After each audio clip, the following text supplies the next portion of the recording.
Ruel, it's just nostalgic to have you back in Manila. Oh my gosh, really? From the lockdowns, yeah? How is it for you, like being back after 3 years?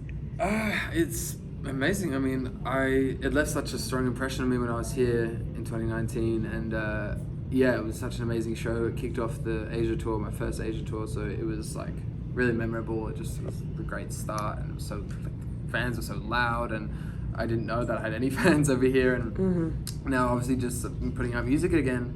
You know, I can see on analytics like where people are streaming my music, and people over here are still giving me a lot of love, and I wanted to come over and just show that appreciation, and want to make sure that they know that I haven't forgotten about them as well. Oh, that's nice. I just really appreciate everyone sticking with me and still supporting me. Obviously, after a long time of not putting out much music. Yeah, imagine 2019. I feel like it was a blip, right? Like Yeah. it was yesterday. We were talking about the last time you were here, the last interviews you were. I wanted to say Yeah. because I'm pretty like an old millennial, but you were like a baby that time. How know. much have you grown through the know. lockdowns? A lot. I feel like I feel like a new person. Like it's weird. Like, I mean, when you go from 17 to 20, like those like some of the most formative years of when you change personality. You know, like every year you like different music. Every year you like different clothes. Like it's just such Yeah. quick transitions, and it was weird to kind of do that by yourself. Like in lockdown, it was like. But it was, I don't know, it was amazing for me because I've been on the road for so long and just been being around so many people all the time, and then to just go back, see my friends, see my family, live with my family again, and just figure everything out about myself was like really needed for me. I think it was special. Like I really cherished that time. As awful the pandemic was, it was it was. I feel like if I just kept going and kept touring, I would have burnt out. But at least you said you kind of liked it, right? Because you could have you just went home and then Yeah. work on your music. So Yeah. how did it change throughout the lockdowns?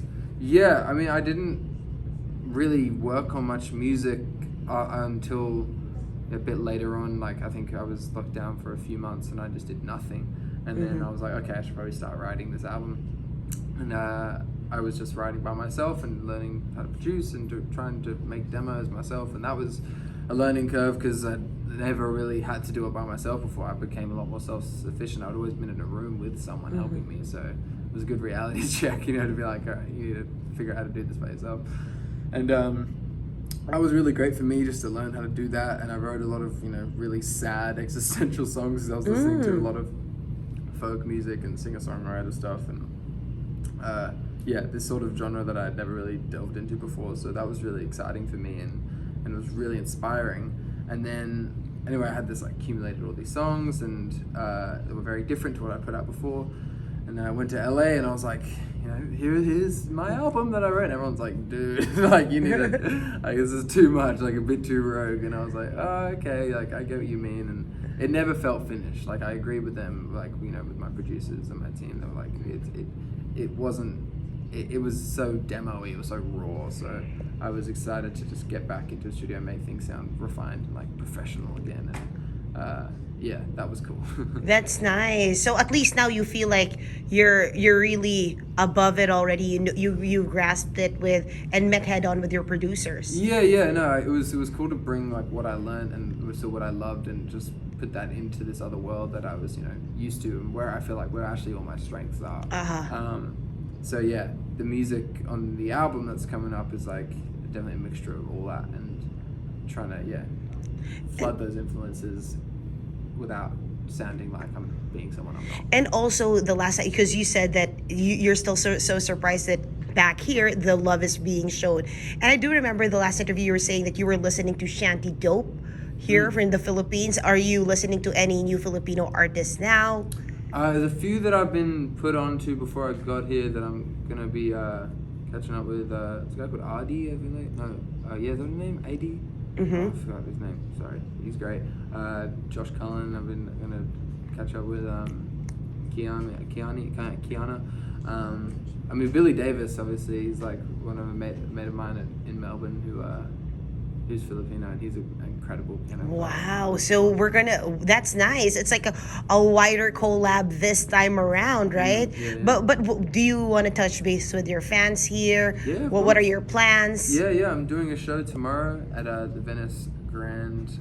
Well, let's see what it is. Yes, it's in McKinley. Venice Grand Canal Yeah. tomorrow at 7 p.m. So Okay. you get a shot of that. All right. Yeah, that's gonna be really cool to see everyone again. I've already seen a bunch of the people at the airport, which is cool. And yeah, it's like a mall show, which I've only done once before. I did it in Thailand, and that was like one of the most insane shows I've ever played. It was like a free show where people just rocked up, and there was so many people. And yeah, hopefully it's something like that. Oh, that's not. But online, were you in touch with your fans? Yeah. I've like gone into like this Discord a little bit. I've only just started using Discord, which is like a fun platform where you can just like talk to specific fans from different countries and stuff. And yeah, that was cool. And after this, would you care to share your schedule where your fans can? Where are you hopping off after the Philippines, or are you going to the islands? I would love to. I would really love to. I really wanted to spend a few days just on a surf trip and just just disconnect again and just probably spend time in the Philippines without any work. But no, I can't. That's annoying. I'm gonna go home, shoot music videos, and get this album prepared. Yeah. That's nice. And of course, what do you want us to enjoy the most with this album? The songs. Of course, but what I mean, like what lyrics? Because you said you smoothened it, right? Yeah, no, it's definitely there's a lot of work that went into it and a lot of refining. So I don't know. I feel like I want people to listen to the lyrics. I'm really proud of. There's like that's what I spend a lot of the time on. Like the lyrics and the melodies is like what I spend the most time on. That's like where you're getting me. Production is like all my boy Fez is who's I've been working with since I was like 12, and it's like this is his baby as much as it is mine. So yeah, I'm really excited for how people react to his work as well, because I think he's just absolutely smashed it.